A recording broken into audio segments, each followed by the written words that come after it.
गुरुदेव, आपके चरणों में कोटि कोटि प्रणाम। महाराज जी, सम्मान कैसे मिले? अच्छा कर्म करने के बाद भी अपमान ही। सम्मान सम्मान चाहती हो, विष पीना चाहती हो? सम्मानम कलयाति घोर गरलम नीचापमानम सुधा, श्री राधा मुरली धरो भज सके वृंदावन माते। ये कैसी उल्टी बुद्धि है? सम्मान चाहती हो? ये तो नरक ले जाने वाले असम्मान वाली बात है। सम्मान चाहने वाला कभी संतुष्ट नहीं हो सकता। सम्मान चाहने वाला कभी परमार्थ का पथिक नहीं हो सकता। जो परमार्थ का पथिक नहीं, वो अशांत है। जो अशांत है वो कभी सुखी नहीं हो सकता। अशांतस्य कुतः सुखम, सम्मानम कलयाति घोर गरलम। इसको छोड़ो, अपमान को अमृत के समान समझो और सम्मान को विष के समान समझो। तुम सम्मान की खोज कर रहे हो, भगवान की खोज करो, तुम्हारा सम्मान ही सम्मान हो जाएगा।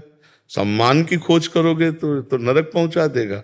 राग द्वेष बढ़ जाएगा, अंदर से बहुत असंतुष्टता। ये तो बहुत गलत बात आपके दिमाग में बैठी कि सम्मान मिले। गलत जगह प्रश्न कर दिया। यहां सम्मान की धज्जियां उड़ाई जाती हैं और अपमान का आदर किया जाता है। यह अध्यात्म का स्थान है। अध्यात्म में सम्मान का आदर नहीं। मान रहित हो जाना ही जीवन का परम लाभ है। संसार में बात है कि हमारा मान सम्मान तो हो जाए। अपमान में बुरा क्यों लगता है महाराज जी? देहाभिमान होने के कारण। सम्मान अच्छा लगता है और अपमान कड़ुआ लगता है। और अज्ञान, देहाभिमान, अज्ञान नष्ट हो जाए तो अपमान अमृत की तरह लगेगा और सम्मान विष की तरह लगेगा। सम्मानम कलयाति घोर गरलम। और एक स्थिति आती है जहां मान और अपमान दोनों समान हो जाते हैं। सम्मान निरादर, आदर ही सब संत सुखी विचरंत में। ये सम्मान बहुत हानिकारक है, किसी को भी लाभदायक नहीं है। जहां सम्मान रूपी विष पिया तो अभिमान आ गया, फिर ऐसी चेष्टा बनेगी, नरक जाएगा। महाराज जी, व्यवहारिक बुद्धि से देखा जाए तो अपमान, महाराज जी, सुख कैसे मिल सकता है? अपमान अच्छा कैसे लग सकता है? नहीं तो व्यवहारिक में बुद्धि में तो जेल भरी हुई है। व्यवहारिक बुद्धि ने ही तो जेल भरी हुई है। व्यवहारिक बुद्धि ने ही तो पूरा प्रपंच का खेल है। तो हम जहां उत्तर मांगने आए हैं वहां व्यवहारिक बुद्धि वाले से थोड़ी मांगने आए हैं। हम तो परमार्थ के पथिक से उत्तर मांगने आए हैं। तो परमार्थ का उत्तर व्यवहारिक कैसे हो सकता है? व्यवहारिक व्यक्ति से बात, तभी का गलत जगह प्रश्न करती है। व्यवहारिक व्यक्ति से बात करते तो व्यवहारिक उत्तर मिलता, परमार्थिक तो उत्तर तभी छूटते ही। का विष चाहती हो?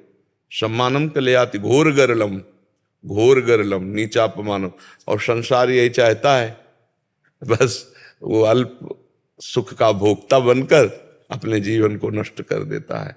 महान सुख का भोक्ता बनने के लिए इस मान और अपमान दोनों में समान बुद्धि रखकर चलना होगा, तब आगे बढ़ा जाता है। ये सब देह भाव के अंतर्गत है। मान, सम्मान, अपमान, ये देह के अंतर्गत है, देह भाव। और इसी का नाश होना है। ये कितना कोई इसके पैर छुए या यहाँ पादुका मारे, ये अभी केवल जीवित भर की बात है। इसके बाद इसकी दशा आग लगा दी जाती कि इतना भी सही नहीं, अंग बचना चाहिए, या गाड़ दिया जाता है। फेंक दे तो पशु पक्षी नोच नोच के खा जाएंगे। और जब आग लगाई जाती है ना तो गृहस्थी में बढ़िया सम्मान होता है। पहले खोपड़ी फोड़ी जाती है, उसे कपाल क्रिया कहते हैं। लड़का से लकड़ी से ऐसे खोपड़ी, उसमें अंतिम क्रिया उसी से पूरी होती है।